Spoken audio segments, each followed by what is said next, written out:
Hello everyone, welcome to our channel. Since this year is the 35th anniversary of the diplomatic relationship between Singapore and China, so in this video we want to dedicate to this very event, and as an intercultural couple we want to share a little bit about our similarities and differences in this relationship and our observations of these two countries and their cultures as well. So we will focus on the topic of Chineseness. What does it mean to be a Chinese? Is it a social construct? Is it cultural identity? Is that because you have ancestral traditions that can be linked back to the land of China? Or is it the language you can speak? All right? So first thing first, let's give our friends a little bit about our background. So I'm born in Singapore and to Malaysian parents, and yeah, I grew up my life here, studied in UK for 5 years before coming back. So I'm Shanghainese, born and raised in Shanghai till 18. Then I went to the States, first in Chicago, Midwest, and then I moved to the East Coast, to New Haven for further studies. And then afterwards, I went to the UK to study my PhD at Oxford. It's basically in the UK I met my hubby. Alright, so maybe let me kick us off. So what does it mean to be a Chinese to you? Do you think you're Chinese, darling? I think it depends on how you define Chinese. Because if you're talking about the nationality, obviously my sisters came from there, but clearly I'm not a Chinese national now.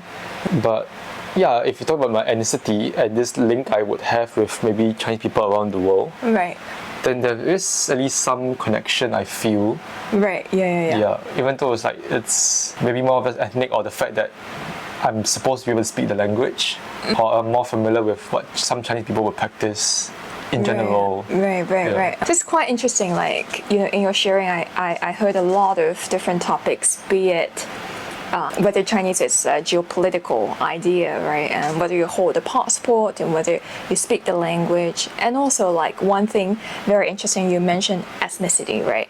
So in a sense, in Singapore, you are identified by the government as Chinese, yeah. Right? Yeah. So tell us a bit more about, you know, the different ethnicities in Singapore and how does it help you understand your Chinese ethnicity? Well, Singapore, I would say there are 4 recognized major, actually more like recognized ethnic groups in a sense.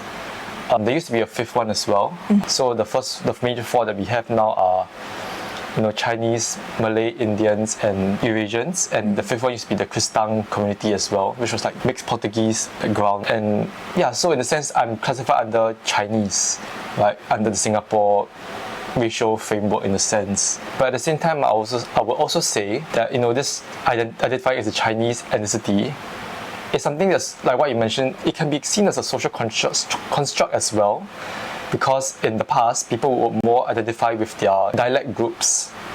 You mean the Chinese communities in Singapore, right? But I mean, even themselves, they would see themselves more like Hokkien or Teochew, rather than seeing themselves as one entire group of Chinese people, especially in the early stages. Maybe not so much by the time of the 1911 revolution, but by then Chinese nationalism became a thing. So there was maybe more identity of being a Chinese, and that was especially true in their local Chinese efforts against the Japanese occupation. Right. Yeah. So it sounds like, you know, because Singapore also experienced a long period of colonial history, right? As you mentioned, there are so many dialect groups. For sure, we can see that still in today's Singapore, in different clans and different cuisines, right? Yet, to what extent would you say, like, you know, like, their understanding of being Chinese instead of being a dialect group is compelled by the fact that, you know, there are Brits, there are Japanese, the idea of the other. Right? They don't really think about themselves as one Chinese group, perhaps, so to speak, right?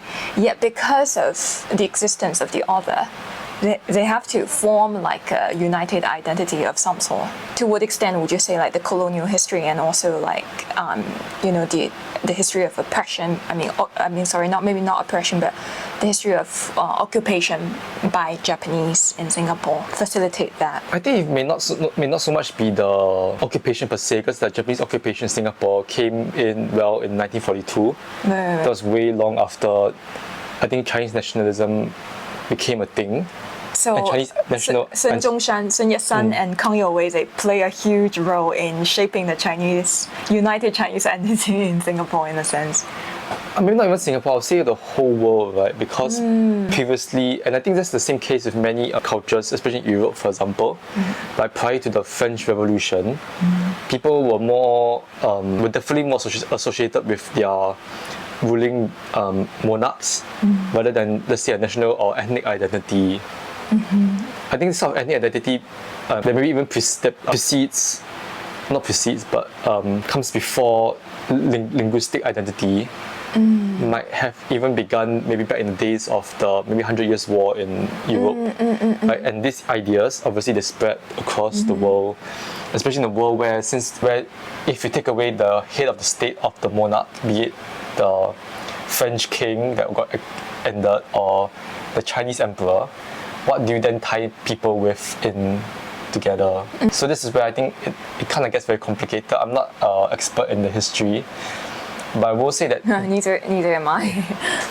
But I will say that I think all these ideas did play a role in creating this kind of Chinese ethnicity idea that comes before your dialect differences. Right. Yeah.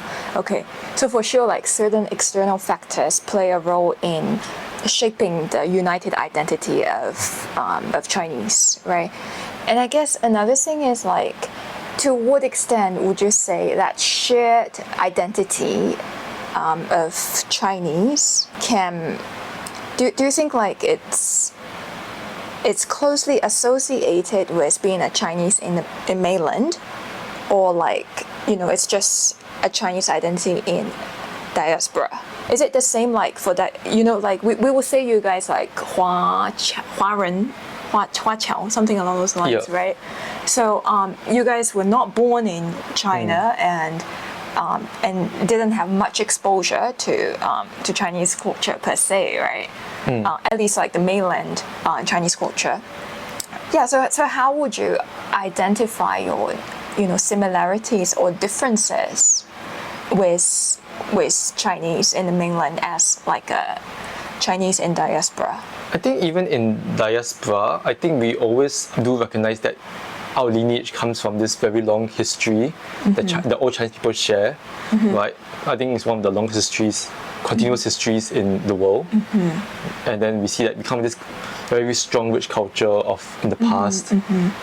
So yeah, we do have this like, we see I think, at least for myself, I saw myself as coming from this link as well, right? And in a sense, maybe because of both my parents and I think my Chinese tuition teacher, I think they did help cultivate this idea that like we can be proud of our ancestry, and then and also we were happy to see that China developing so fast and rapidly in the past 20-30 years, like it's quite unseen in the world. Right, it's quite interesting. I would say like overall, like my hubby and also my parents-in-law, and they have very, very positive view of China overall and being very proud of being a Chinese. Yet also I would say this is not the case for all Chinese people in diaspora, because I've met many in different parts of the world and they really have strong opinions towards many different things, and some of them also feel ashamed of being Chinese for different reasons.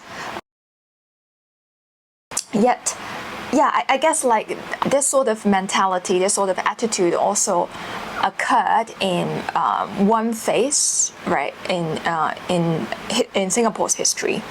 As you guys switch from like 华校, mainly 华校, meaning like all the schools were conducted, all the subjects in the schools were conducted in Mandarin, to use English as the medium to teach, right? And then you have the mother tongue program. And some Chinese elites, they might feel like speaking English is much better off than someone can only speak a dialect or Mandarin, right? Yeah, even like my colleague, who's also a very, very good friend of mine, so she went through the Huaxiao experience in Singapore. I think she was the last batch, basically, almost that time, and she just told me, like, yeah, back in the day, quite a lot of Chinese people who feel like it's quite shameful to speak Mandarin, and you always need to brush up your English in order to be part of the elite group. Yeah, I don't know, like from your perspective and also from your understanding of that historical period, and even like your understanding of other Singaporeans' attitude to to this particular mentality, or even to this attitude towards the Chinese language. Yeah, is it still like existing? Is it still a thing? And how would you respond to that? You see, I think yes, because it comes from a colonial legacy, right? Since we were ruled by the British for, 100 plus years.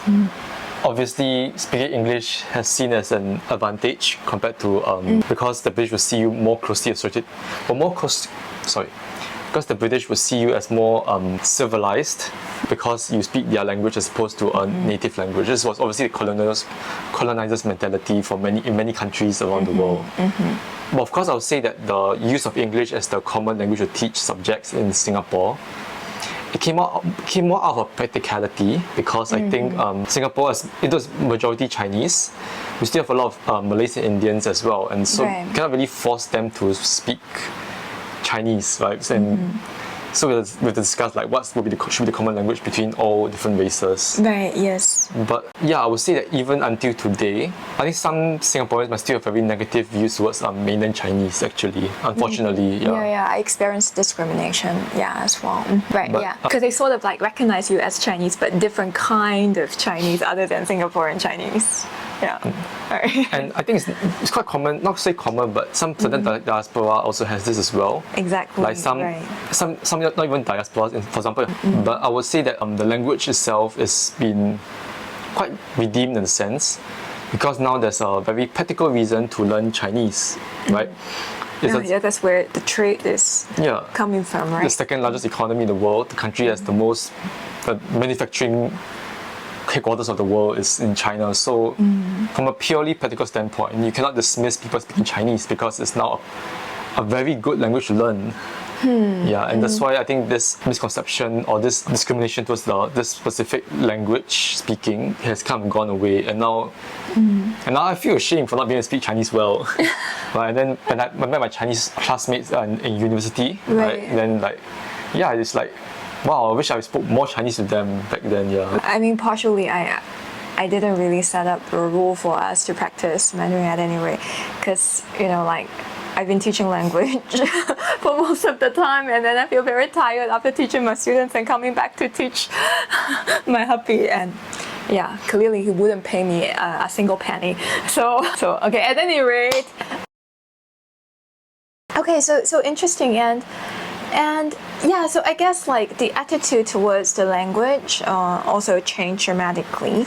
Maybe it'll be quite helpful to also talk about the educational policy in Singapore, because the government really wants to promote this mother program, right? And how does it work, and is it working effectively nowadays? And because I still see a lot of Singaporean kids, young kids, they're struggling with their Mandarin quite badly, and they are of the Chinese ethnic group. Yeah.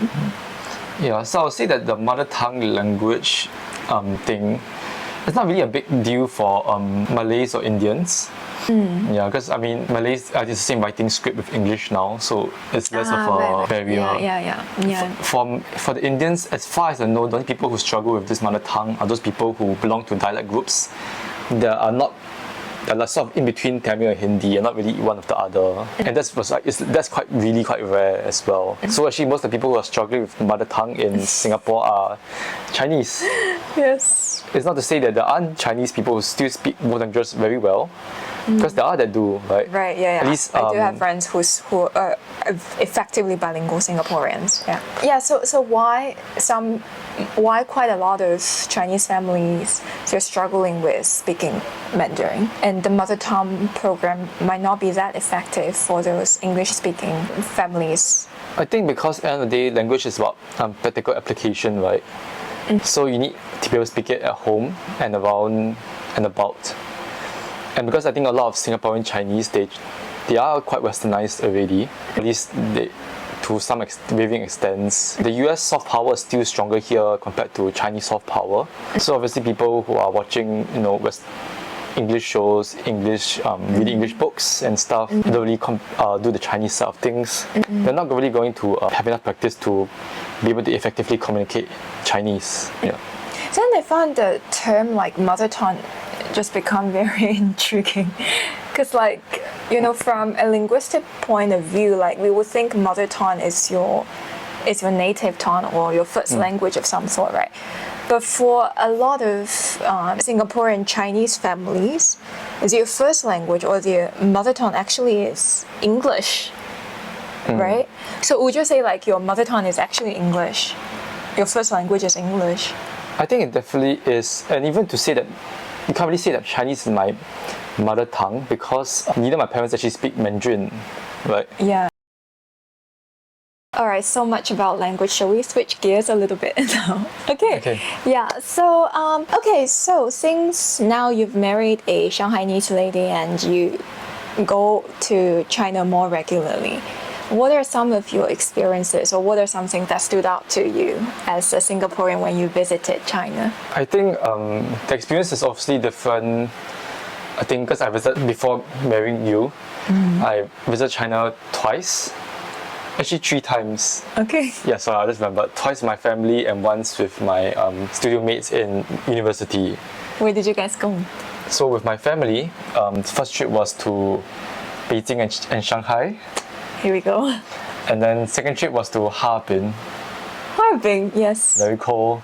And my trip with my studio mates in uni was to again Shanghai, but also Hangzhou, Suzhou, Right, yes. Tongli. Yeah. Yes, I remember you check out the building by Hathwick, which is a shopping mall, Southern Trees, very close to where my parents stayed during your field trip, right? Yeah. In uni, yeah. But back then it was still under construction, so yeah.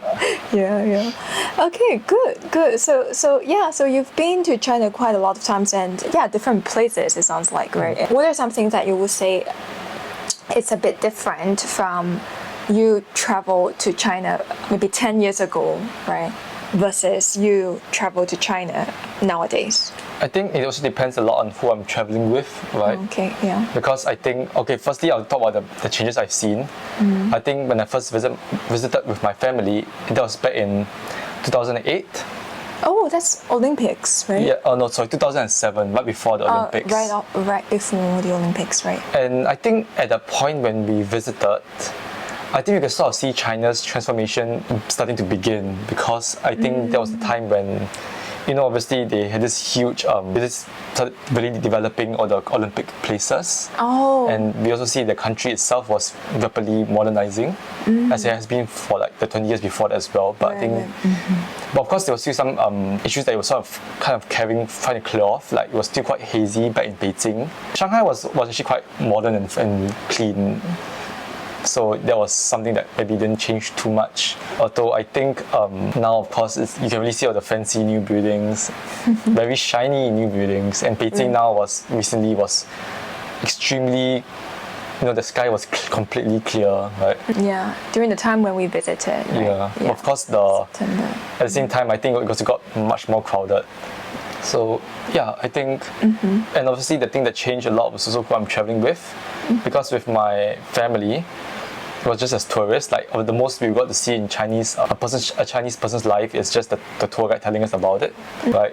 When I went with my studio mates, because quite a number of them were from China, so I did see how they would behave a Chinese person behave in China, what they would do. I think there was a time when I realized China was really transitioning fast to a purely digital economy, because I couldn't buy anything, or it was very difficult to buy anything, and I rely on my student mates to use the WeChat Pay to buy things for me. And then now with my wife, I really get to see, a Shanghainese person's life, maybe like middle class Chinese person's life, and how they live life. Also got to see a bit more about and hear more stories from locals as well, because my wife, when we're on taxis, my wife can speak to them, tell us things about the country, and not country, but more like the city, because they'll find out this Chinese lady and this Singaporean husband is visiting, and then they're quite curious why I can't really speak Chinese. But then they also ask us about where China is like, and get hear a bit more about the local city as well. Right, yeah. So actually, your first instinct was like, so 小姐，你的老公是韩国人吗？ Yeah, so that was quite funny. Yeah. Yes, indeed, right. So I guess like also for our trips together, we went to Shanghai, Hangzhou, Beijing, and Chengdu, right? So yeah, in the Chinese, on the Chinese side, we will classify cities into different tiers. And of course, Beishanguang, right? They're on the top tier, while Chengdu and Hangzhou might be second, or whatnot, right? So so I guess like, what are some noticeable differences would you say you have noticed in on these trips when it comes to, the different tiers of the cities? I think I can definitely see the difference in scale. Like, for example, I think Beijing is enormously huge. Yes. Like every single site we went to would take up at least half a day minimum. Unless you rush through it, which you can, but it's very tiring. Yes. And even Shanghai as well, I can see a very large, dense urban city. Right? It's almost the entire of Shanghai is Singapore's CBD in a sense. Like it's like the CBD, but like times 5 or 6 times, because there's a lot of old historical buildings next to modern skyscrapers. So and then we go to a place like Chengdu or Hangzhou. That's when you feel like, okay, the cities are a bit more calmer, a bit more smaller scale, maybe a bit more human scale as well. But of course, public transport is also not as developed as Shanghai or Beijing. So it's like, I wouldn't say it's the same, but it's better like going from London to maybe a smaller English city, kind of like different, but maybe the difference it feels even greater because China, again, is on a much different scale compared to other countries. Right. Yeah. Infrastructure-wise, I feel like a lot of cities in China really caught up with very high standard. Yeah. Yet still, like different cities have their own vibes and cultures, and even the food we consume can be drastically different, right? So anything that you really enjoy in these different cities, you just want to name them. Shanghai, what do you like? I like the Xiao Pao, and I think the historical architecture. Right, yeah. And Beijing? Beijing, the history. Yeah. Also, you like the and the Kaoya, yes. Kaoya, right? And Chengdu, right? Oh, Beijing, I also love the breakfast. Next door, yes. Yes, because the breakfast next door to our hotel. It's a bun. It's like 13 renminbi or less. 13 renminbi? No, 3 renminbi. No, 13 for the whole set of things together, because you get soybean milk, a giant bun, and like dumplings, and just like $2-3 Sing dollars or less. Right, yeah. So the bun that my husband is describing just now, it's Tang You Bing. Yeah. And then for Hangzhou, I love the scenery, the lakes, the landscapes. Wow, so beautiful. Very beautiful. It's just so serene. And Chengdu, I would say, I did like the food, even though we couldn't eat a lot of mala. And I did like the architecture as well, and I think it's overall, and even the history as well, because I think we got to see Wuhou Si. Yeah, Wuhou Si, right? Yeah, Zhuge Liang Shrine. Right? Yes, indeed. Yeah. So, any other cities in China on your list? I think quite a few. Yunnan, right? Yunnan is Guangzhou. Province. Oh, sorry, province. Which Yeah, city is? but we want to go to Yunnan, right? Lijiang, Dali, Okay, yes. Pu'er. Yeah, these are all cities in And then Guangzhou, Guangzhou, Shenzhen. right? Yeah, we're planning to go at any rate. Yeah. Anything else? And maybe in the long future, I think Xinjiang will be quite nice to see. Right, yeah. And Chongqing as well. Chongqing, yes. For the crazy urban planning they have there. Yes, indeed. Yeah. Good. Yeah, so I think it's becoming more and more trendy for Singaporean tourists to come to China to visit because of the mutual visa-free scheme. So we definitely benefit from that tremendously as an intercultural couple. So very grateful for the good diplomatic relationship between China and Singapore, and we genuinely hope the relationship will continue to prosper and thrive. And more Singaporeans will get to know Chinese culture, and likewise the other way around. Yes, so thank you so much for your attention and for listening to our sharing.